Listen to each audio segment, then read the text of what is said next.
Hello, everyone, and welcome to another beautiful episode of Butterfly Kisses, Journey of Spiritual Transformation. I am once again your host, Amy Gray-Cunningham, and today I am here joined with Barry Nicolaou.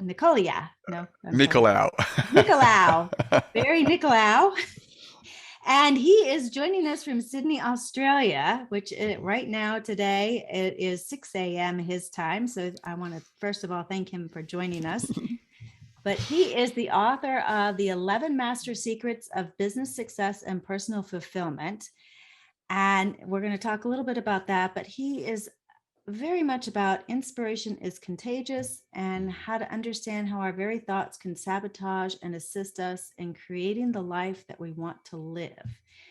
And we were just getting started talking about a little bit about what was going on in Texas and things that are going on in the world today and how our thinking can affect that. So I wanted to kind of carry on with that conversation that Barry and I had started before I hit the record button. So Barry, can you tell us a little bit about your thoughts about what's going on and why you think, in the world today, and Yes. what your take is on it, Yes. and how our thinking can sabotage or help us create the life we want on it. Absolutely. And I guess before that, I'd like to feel and let people know that I'm absolutely honored to be on your show, Amy. It's beautiful to be with like-minded people. It's also beautiful that the universe puts like-minded people together. So like certainly does attract like. And yes, as we were speaking before, there are a lot of things happening in the world right now that I guess we don't have complete control over. And I think that's probably the crux of what we're saying today, and what a lot of people are going through psychologically, mentally, physically, is the fact that we can't control everything. So I've had a little epiphany in my life, which is to control the controllables in a way, to look at what's within your sphere of control and to make sure that you influence that to the level that you can. And if you can do that, I truly believe in my heart of hearts, we balance any scales that you feel the world might be going down a dark path or a wrong path or a path that's not meant for us as humanity. And I see it. Don't think that I'm not immune to it, because I am. I mean, I'm not sitting here preaching from on top of the mountain saying, "Oh, it's all great," because I do go through the emotions as well of understanding that there are people in the world that aren't at the level of understanding and love that I think they should be at. Unfortunately, that's not the way the world works right now. But the best way to counterbalance that is for you and me and everyone listening, Amy, to recognize the potential within us and to feel what feels mostly aligned with our character and our purpose and our passions, and to make sure that we influence that. That's what we do. We're not going to pick up a gun necessarily and go to the Ukraine and fight. We're not going to, we're not going to be in a situation where we can change the laws in the US or the laws in Australia at the drop of a hat. But what we can do is we can show people what's possible through our own experiences and in our own way.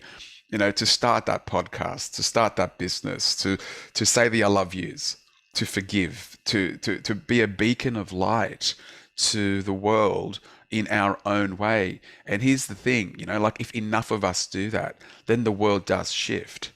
But it's the moment where we stay quiet, Amy, and we don't do the podcast, or we don't start that business, or we don't go the extra mile, not just for other people, but for ourselves as well, to make sure that we honor our light and our love within us. The moment we stop doing that, that's the time that the darkness grows. It's not necessarily with these individual events that are happening. It's when we stop. So for me, every podcast I go on, I'm currently writing my second book. It's very exciting. It's all about resetting intention. And the minute that I stop writing, and the millions around the world that are thinking about becoming authors or thinking about starting a podcast, the minute that they stop, that's when things change. But I don't view it like that. The people around me and my circumstances, there's people that are full of light, that are full of love, and they see the atrocities in the world, but that doesn't derail them from owning who they are as people, and recognizing the divine light that we come from. Mm-hmm. And that if we don't honor our purpose and our passion, then that's an insult to that divine light. Because I believe, anyway, everyone has their own opinion, but I believe that we are small parts of that light, and we've been given the ability to create. And the minute we stop creating is the minute that someone else has a greater power over us than ourselves, and no one has that power. So anyway, I think I've spoken a lot. No, I mean, you're so point on, because I know for a lot of people I've been hearing, you know, there's so much fear, and there's so much, well, you know, what difference does it make? What difference does it make? Huge. What is it that I can do? And even if I do this or do that, you know, what difference is it going to make? There's still going to be another shooting. There's still going to be another person that picks up a gun, or there's still going to be another person that, you know, says something stupid on TV. Yeah, it happens here as well. Yeah. You know, and I'm amazed that halfway around the world, a little town in Texas, well, not a little town, but a town in Texas has made such an impact in Sydney, Australia. It's huge, because we're almost, you know, we can look at countries as dividing posts around the world, but we are one big community. And if you think about it, Amy, you know, technology has done that. You know, it's connected us in a way, like us speaking is just incredible if you think about it. But we get to a level where what drives people, don't worry about whether they're US citizens or Australian citizens or European citizens or Asian citizens. What drives them is, what drives me and what drives you is the wanting to receive love and the wanting to give love. Like, that's what drives us. And if you look at the psychology, even behind social media, it's based on that. It's based on, how do we keep Barry engaged on Facebook or Instagram or LinkedIn or whatever it is? How do we keep Barry engaged? And, you know, if the more likes I get and the more little hearts I get, the more engaged I am and the more dopamine I've got going on in my brain. And if you think about what we want as human beings, what do we want? We want the safety of our family. We want food and bread and shelter and warmth.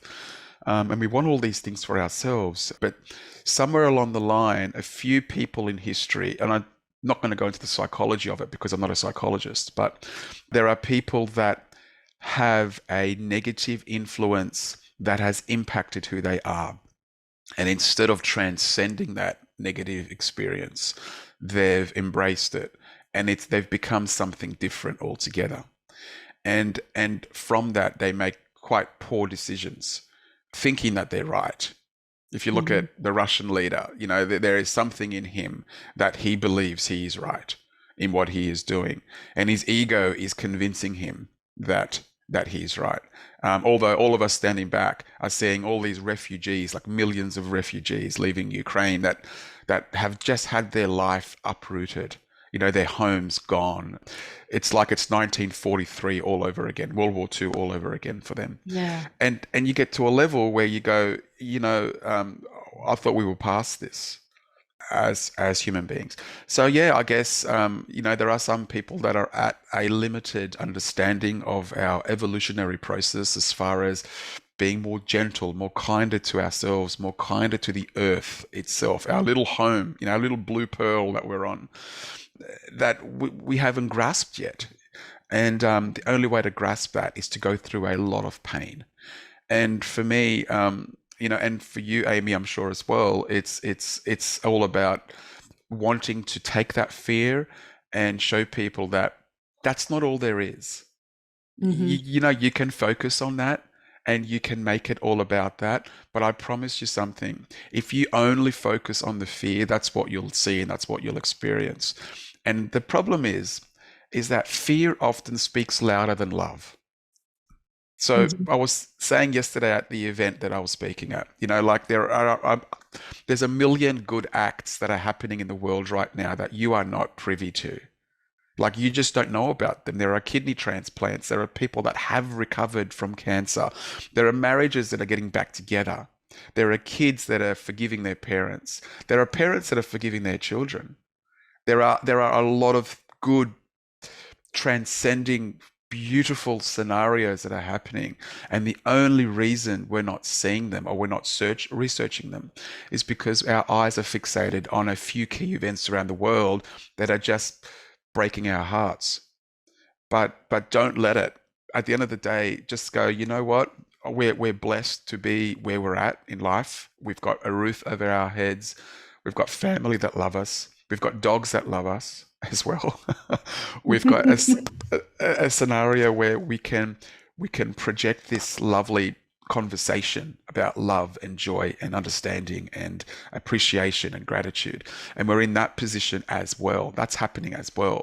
So we just have to make sure that we gain perspective when we start to Mm. lose ourselves in the horribleness of what we're looking at.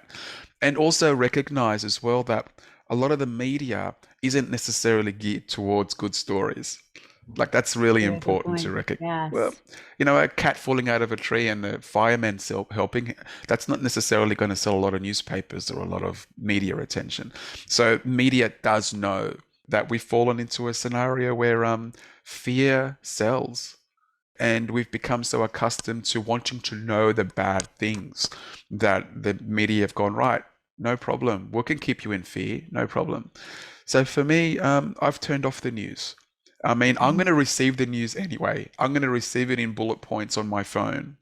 Mm-hmm. I don't want novels of it.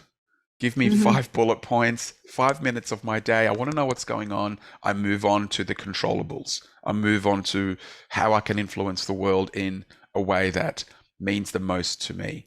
And then Mm-hmm. I put more of my energy and my love and my, what's interesting, Amy, and please stop me if I'm talking too long because I'm quite No, you're passionate about it. no, I love it. Um, Go for it. I always use the analogy of soil in Sydney and in my talks when it comes to thoughts and when it comes to expansion. So if you plant a weed in the soil's not going to come to you and say, whoa, whoa, Barry, that's a weed. What are you doing? It's not going to do that. The soil has nutrients, it has sunlight, and it has water. Its role is expansion. Whatever you plant in it, it will grow.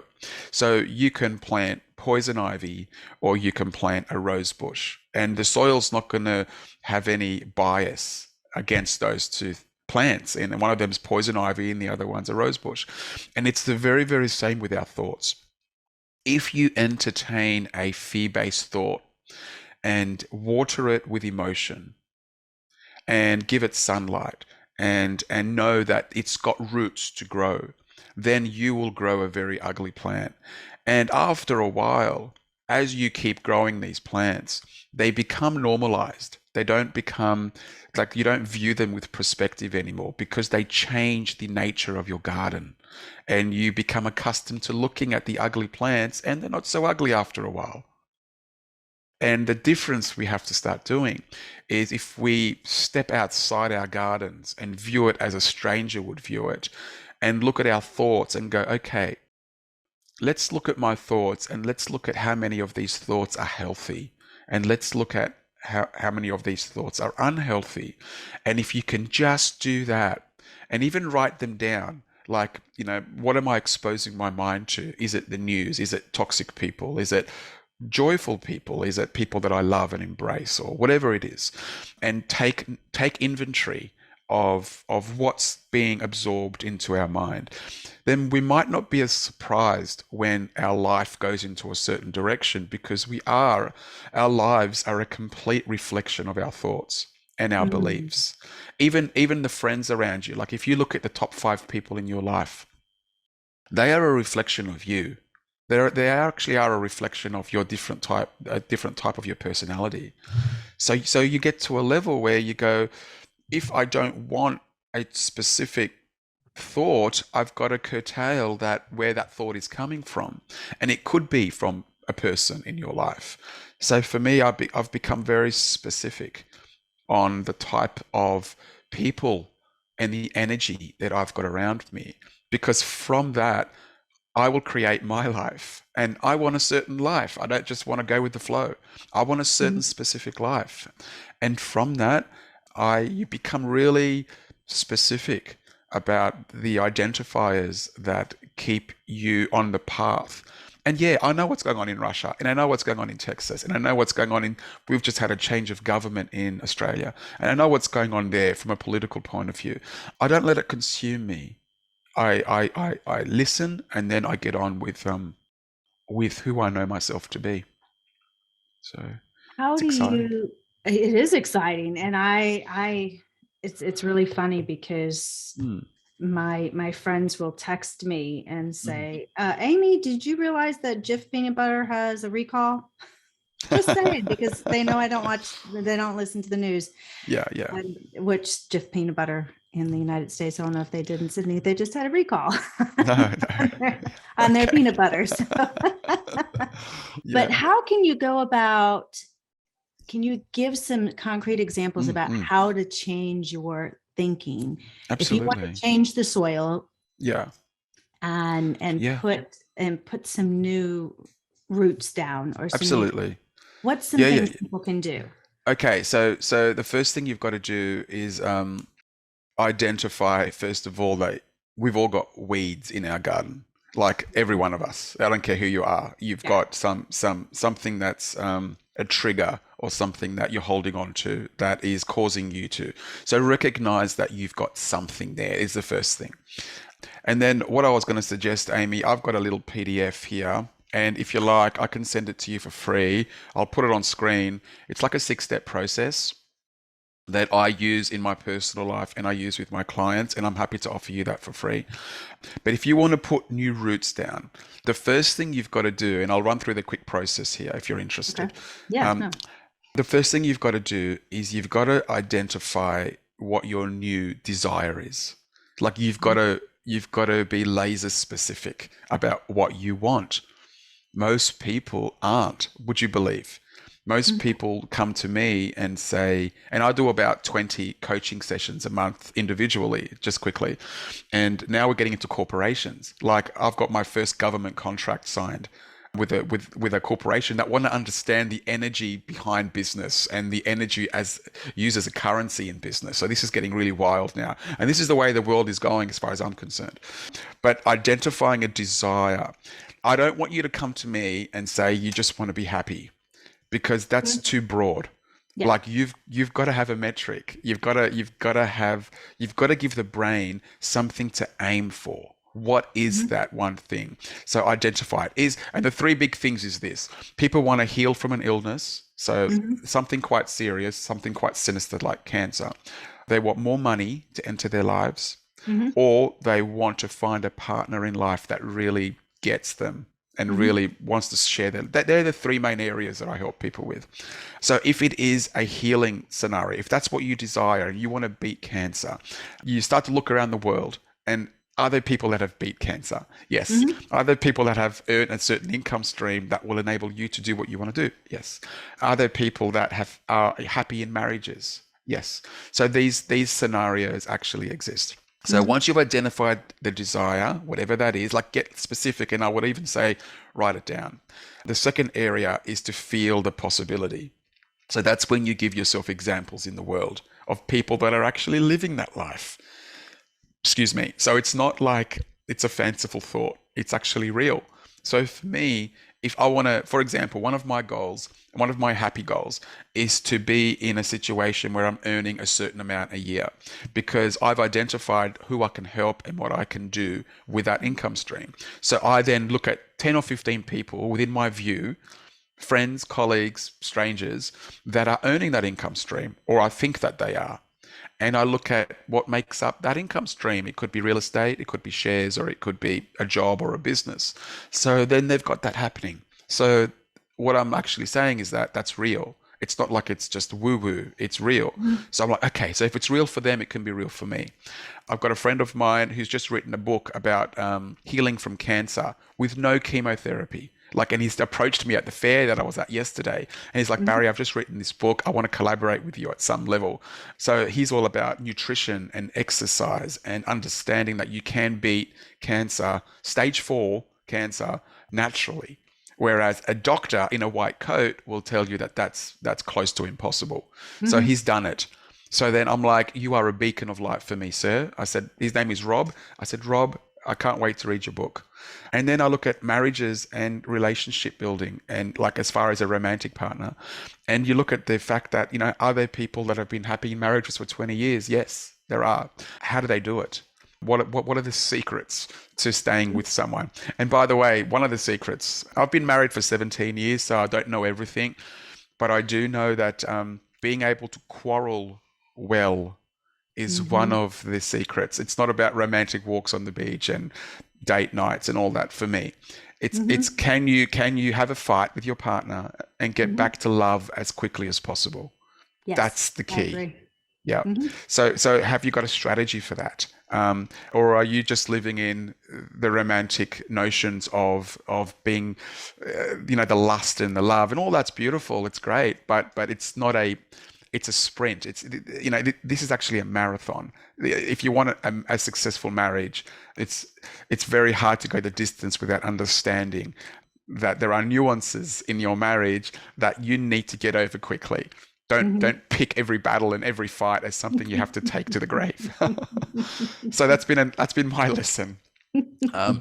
So it's pretty cool. So you've identified the desire, you felt the possibility. The third area is to catch that feeling. So I need you to, in your bones, and there's maths behind this as well.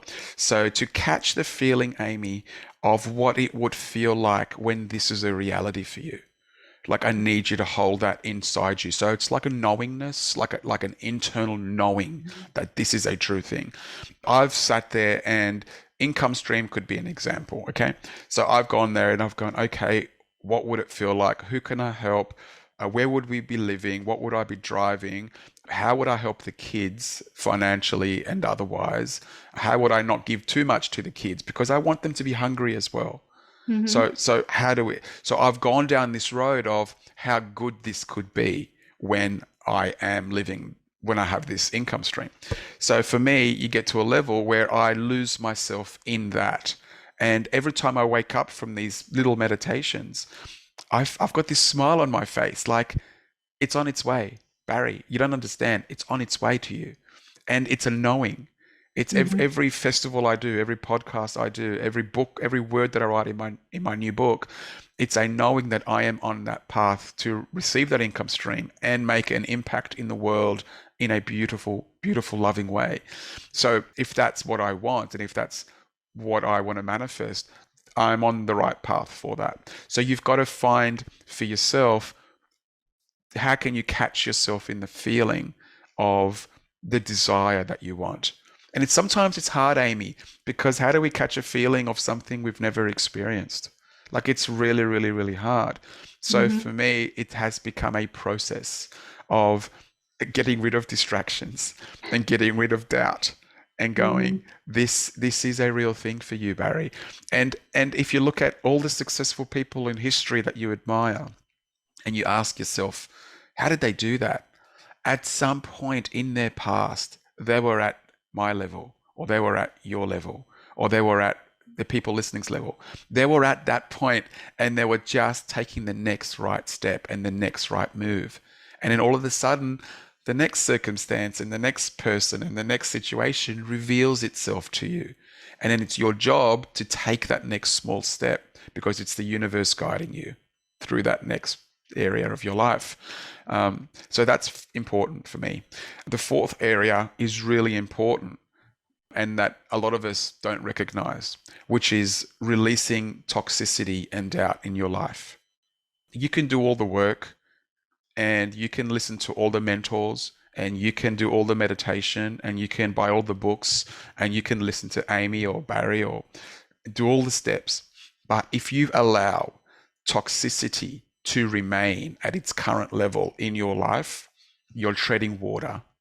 You're not going anywhere. You're staying put, because the toxic influences end up being so strong in your life that you'll default to them. Every time you have a good thought, you'll default back to the toxicity. So for me, it's been a very steep learning curve that I've identified the energy within certain individuals in my life and the energy that the outside world gives me. And I've been quite specific about what aligns with my energy and what does not. So I end up becoming a little bit selfish in that regard because, well, you know what? It's my life and it's my family. So selfishness, as much as we think of it as a bad word, I have to be selfish to be selfless in a regard, because if I don't give to me, how on earth can I give to others?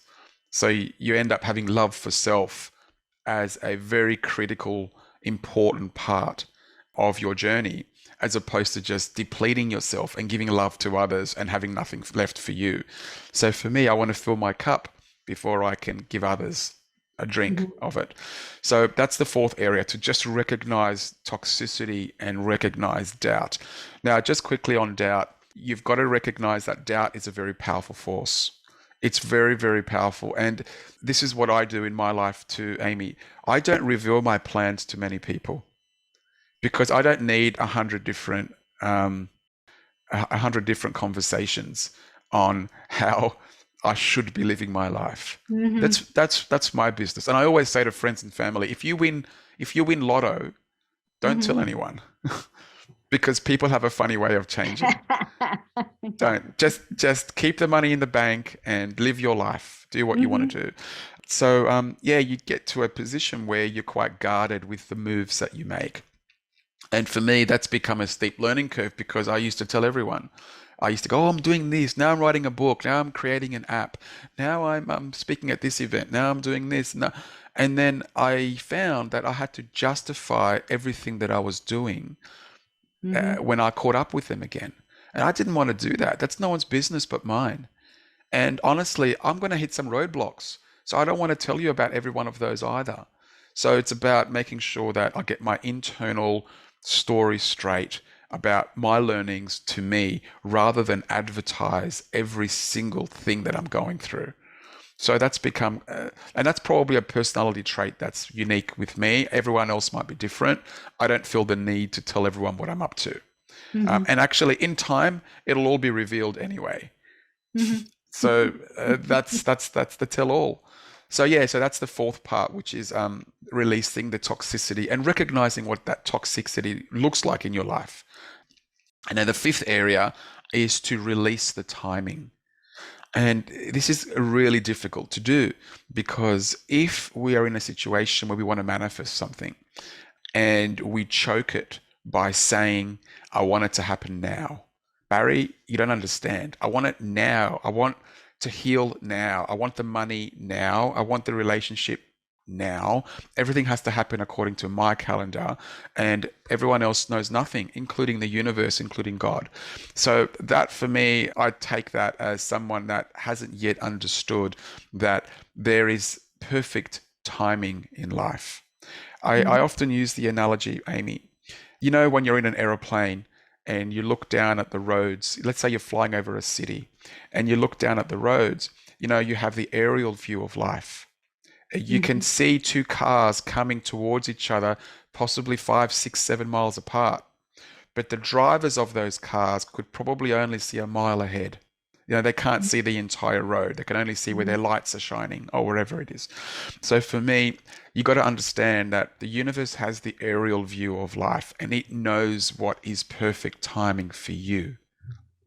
Doesn't necessarily mean that you think you should know everything. It doesn't necessarily mean also that you shouldn't have goals, and goals are definitive on time frames. But you got to get to a level where you understand that if something isn't happening, it's not a no, it's a not yet. Just trust me. And that's a very steep learning curve for me because I do want things now as well. Like I want things to happen now. But I look around me and I see fantastic scenarios anyway. I see homes and families and money in the bank and impactful work and speaking engagements and food in the fridge and investments and all these things are already happening. So I get back to a sense of gratitude really, really, really quickly. And I even release the toxicity of whatever I want not happening. And that's the fastest way for it to happen. It might sound paradoxical here, but if you can release the timing of when you think things should happen, you will receive those things very quickly. So it's just about not choking it. And if you think about it, when you want something to happen, whatever it is, right? And you go, I want it, I want it, I want it, I want it, I want it. What you're really saying is, I don't have it, I don't have it, I don't have it, I don't have it, I don't have it. And that's the energy that you're putting out in the world. And what does the universe give you back? You won't get it, you won't get it, you won't get it, you won't get it, right? So it's like when I want something, I say, you know what, universe, I would really love this because that means I could do that.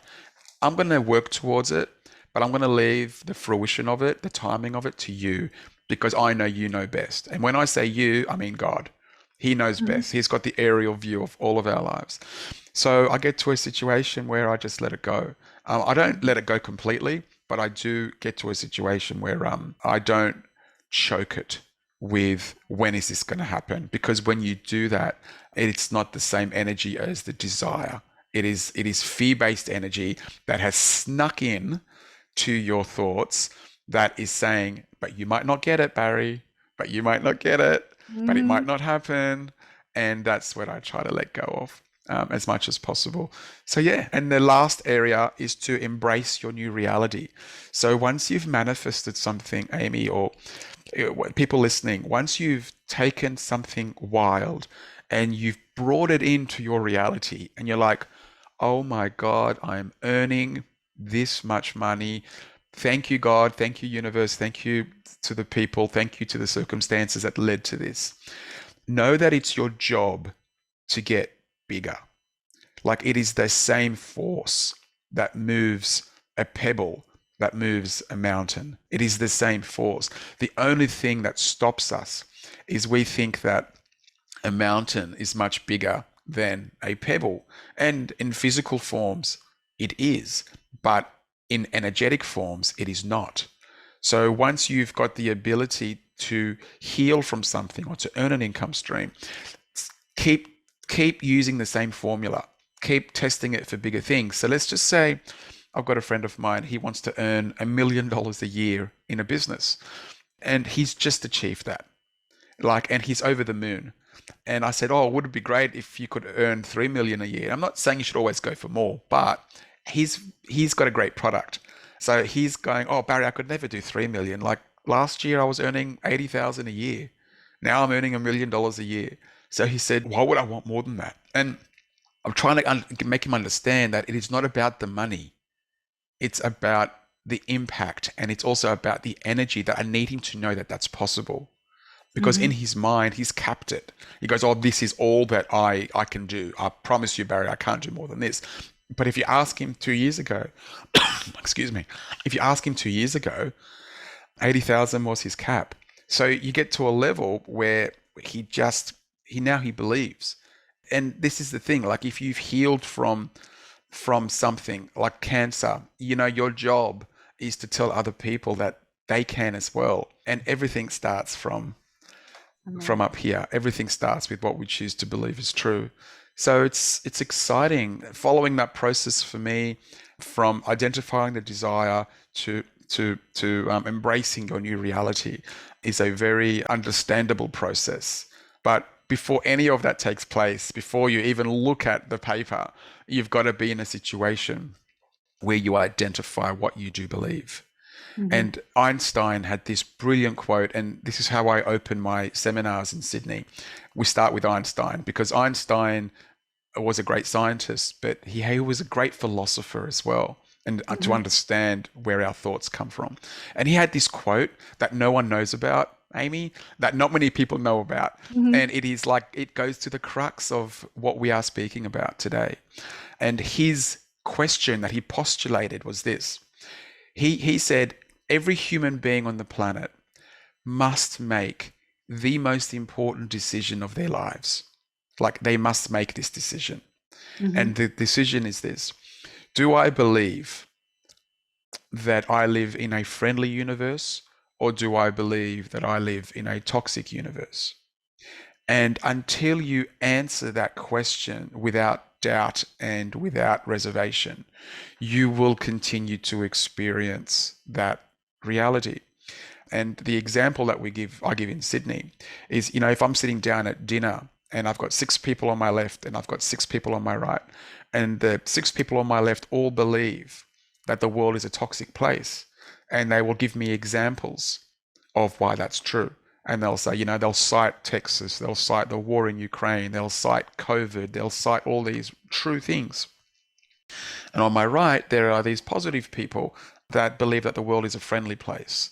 And they will then cite examples on their side about, babies recovering from cancer, about marriages that are getting back together, that are about government ministers that actually do want the best for their people. And there's a diamond in the rough in one of these ministers that wants the best for the country. And that's the guy I'm going to vote for. And there are good scenarios that are happening. Who's right and who's wrong? Which side of the table is right and wrong? And as you sitting in the middle, looking at the left and the right, you come to a realization that they're both correct. And they're both living experiences based on what they believe to be true.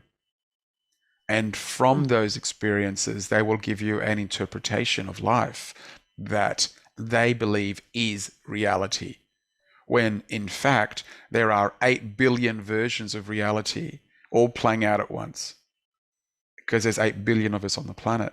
There are 8 billion interpretations of reality. There is not just one. We think that there's one, but everything happens within us. So if everything happens within us, then our own thoughts, our own experiences, our own purpose, our own talents, our own passions go to showing us what sort of life we want to live. So then that's your reality. And my reality could be different. But you look at common threads in reality, like love and joy and sadness and sorrow and pain and hurt and all these common threads. And with what highway do I want to hop on? Because I've got the choice. And you decide to hop on one that's, for me anyway, that I recognize that there's a pain highway, and I recognize that there's a sorrow, and there's a peanut butter highway, and there's a Ukraine highway, and there's all these different highways. But I want to drive my car on my highway. And that's what we've got to come very specific about. We've got to choose the road that best aligns with our giving nature, with love inside of us. Yeah, so it's exciting. Wow, I am so. I mean, you've taken the words right out of my mouth. I don't even know what to say now, because I'm so you're sorry right. I've spoken for so long. No, I mean, you exactly what I have been wanting to articulate is exactly what you've just said, because that is what I have thought and believed. Yeah, Because there's so many different realities and so many different experiences, and who's right and who's wrong. Yeah. And there is, unfortunately, or fortunately, there is none. And one of the things that you had mentioned in there is gratitude. Well, it's really interesting with gratitude, because a lot of people come to me quite lost in, not lost, but they don't know what to do next. And they feel perplexed with, they are looking at their own purpose and in their own life and in their own situation with their family dynamics and their friends and their job and their business or whatever it is. And they come to me and they go, well, Barry, I just feel despondent. I just feel lost. I don't know what to do next. And really what they're saying, if you look under the surface, is that they're not fulfilled. They're not fulfilled from their relationships currently. They're not fulfilled from their job. It might earn them an income stream, Amy, but there's an aspect of them that isn't filled inside them. Their soul is yearning for more, is probably the best way to say it. The best thing you can do when you're in that situation is to throw yourself into gratitude. Now, gratitude is really interesting, because a lot of us are grateful for the good things. Like, like the money in the bank, the the love, the friendships, and you start to identify the good things, and that's all cool. And I call that ordinary human awareness.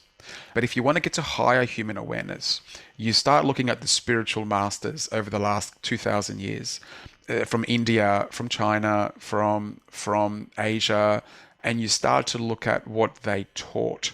And gratitude ends up being an emotion that is a way to live your life. Like, you are grateful for everything, not just the good things. And it's sometimes hard to contemplate that, because why would you be grateful for the pain? And why would you be grateful for the hurt? And why would you be grateful for anything horrible happening in the world? So you get to a situation where you're grateful for being the observer to all these scenarios that are happening, and also with the realization that we're not going to live forever.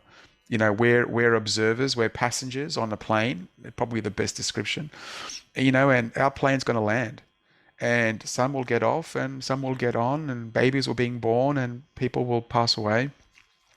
And you get to a level where you're just saying, thank you for the plane ride. Like, yeah, there was some turbulence up there. Yeah, there was some great views as well. Yeah, the pilot was kind of funny. There was some moments so the pilot was kind of making a few jokes. Yeah, we had to have our belt on. Yes, yes. Everything. You start to realize that you're privileged to be on the plane. And that's what being alive is. Like, you got gratitude for it.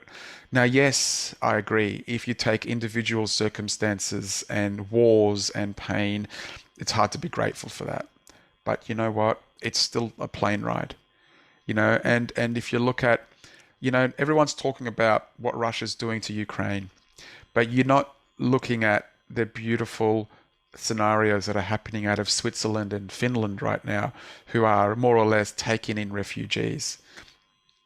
And probably their economy couldn't really handle that sort of influx of people, but they're doing it because they're in a situation where they recognize the humanity inside human beings. And that's more important than trying to take land from another country. You know what I mean? That's more important to them. So we're not recognizing that. We're just recognizing that there's war. So if you want to know the way the world is heading, look at the aftermath of the explosion. Look at the aftermath of the pain. That's the way the world's heading. That's the heart of humanity. It's not necessarily in the act. And the act will try really hard to persuade you otherwise. And for some people, they believe it. But I'm letting you know, if you look at COVID, and if you look at the horribleness of how this thing has swept the world, and then you take into consideration the work-life balance that a lot more people have now, and if you take into consideration that a lot more families are spending time together, and if you take into consideration that there have been a lot of people died, which means that the people that are still living are probably a lot more forgiving and a lot more tolerable of their family members because they've lost people. So what does that mean? You get angry at the beginning, but then you get to a place of, I need to change things. Things need to change in me. I'm not going to be so ego focused. I'm going to show more love. You get to a place where everything comes back. And this is what I believe God's plan is. I believe that He will say to us, you can go in whatever direction you want, but everything gets you back to a deeper understanding of love. Everything brings you back to a deeper understanding of what love actually means. And love, a facet of that is gratitude. A facet of that is forgiveness. And not just forgiveness for other people, forgiveness for self, for the mistakes that we felt that we've made in our life. So that's the level that I think God needs us to come back to. Some of us take the scenic route and get angry for the next 20 or 30 years. Some of us transcend that.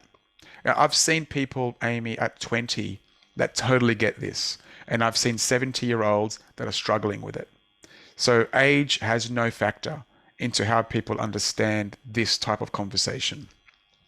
But what I do know for sure is that the people that pay attention to it are the people that become more knowledgeable in it and then practice it as a way to live life.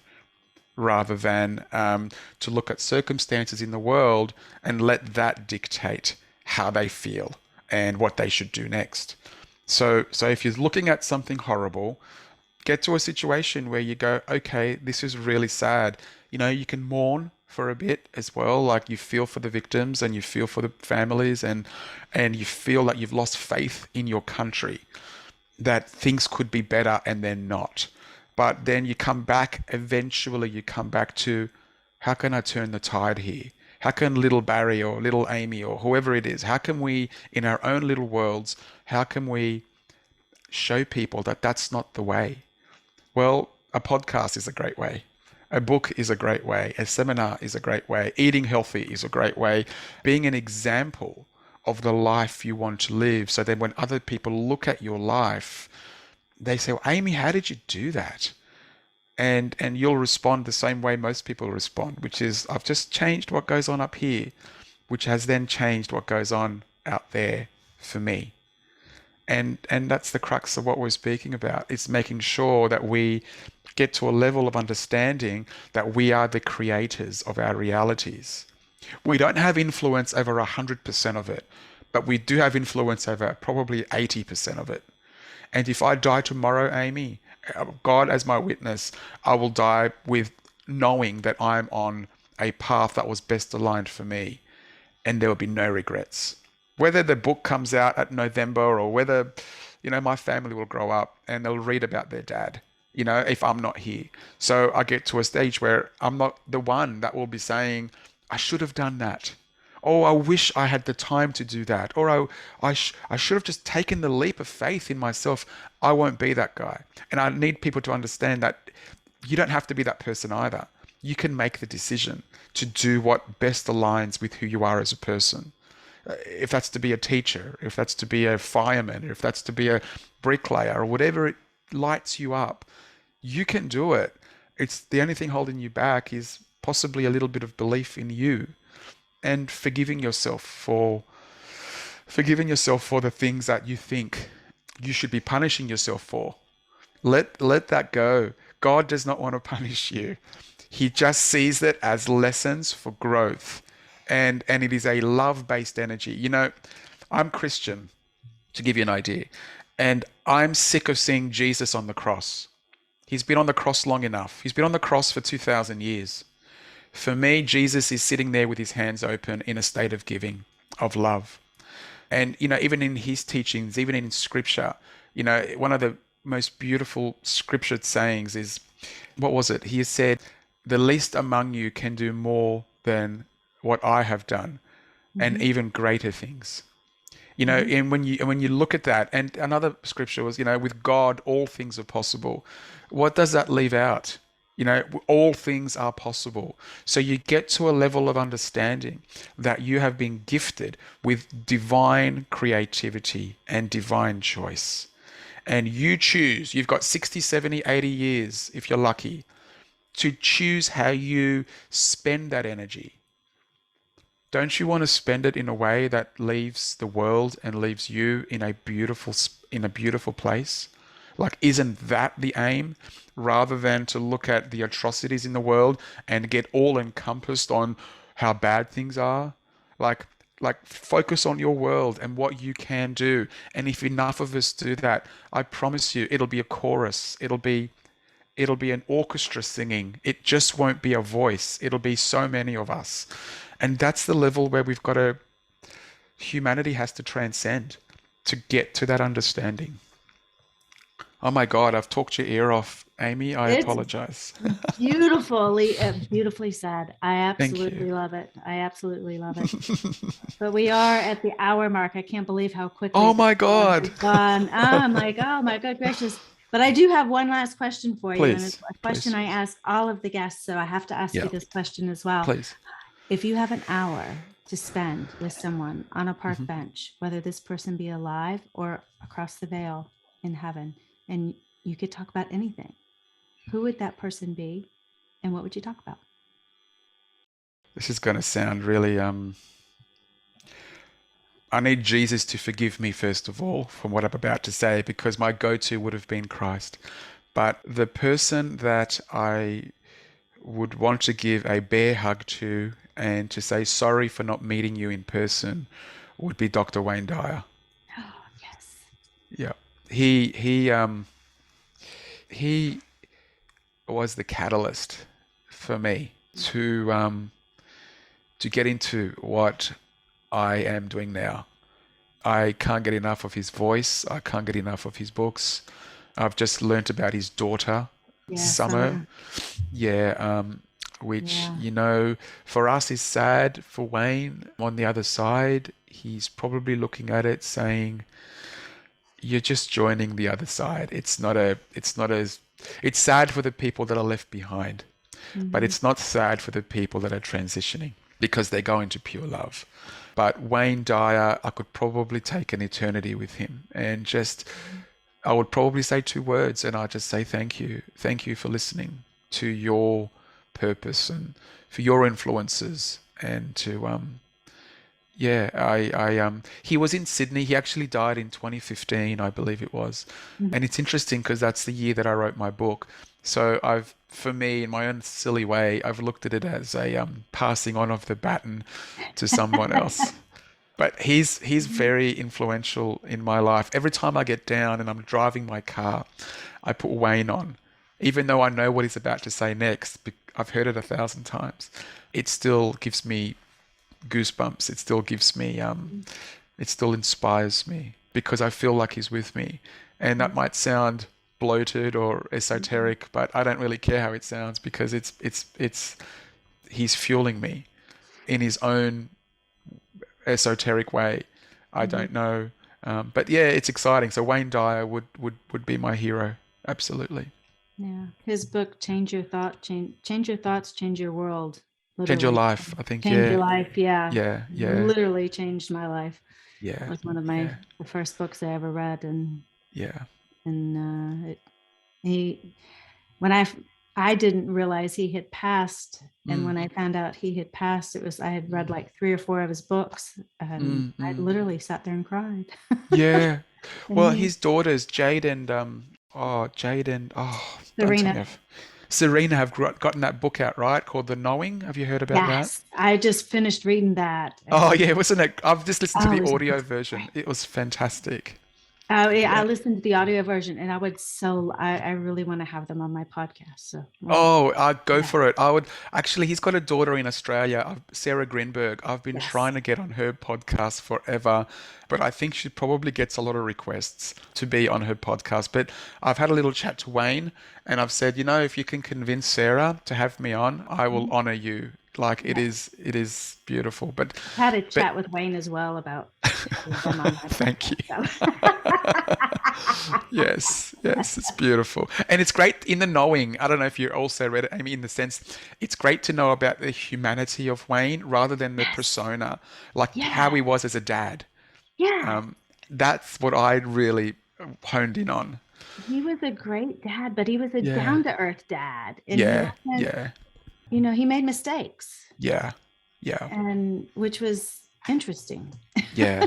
Well, he was human. And if he didn't make those mistakes, would he have been the Wayne Dyer that we know of him? Exactly. So it's interesting. Like, don't shy away from making any mistakes because they are there to guide you to who you will become. Yeah, exactly. Yeah, lovely. Well, Barry, it has been a pleasure having you on today. Amy. And thank you for getting up so early to join us. Don't be silly. I've absolutely loved it. So thank you for your words of wisdom and your guidance. And I really appreciate you joining us. Thank you for having me. And I wish you all the very, very best in spreading your light, Amy. It's beautiful to share this moment with you. Thank you. Thank you for joining me on another episode of Butterfly Kisses, a journey of spiritual transformation. If you like what you've heard, please subscribe by hitting the subscribe button. This way you won't miss it when a new episode is released.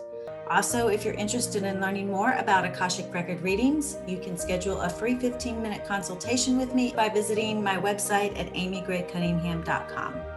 Again, thank you, and remember, always spread your gorgeous wings, my friend, and fly. Until next time, see ya.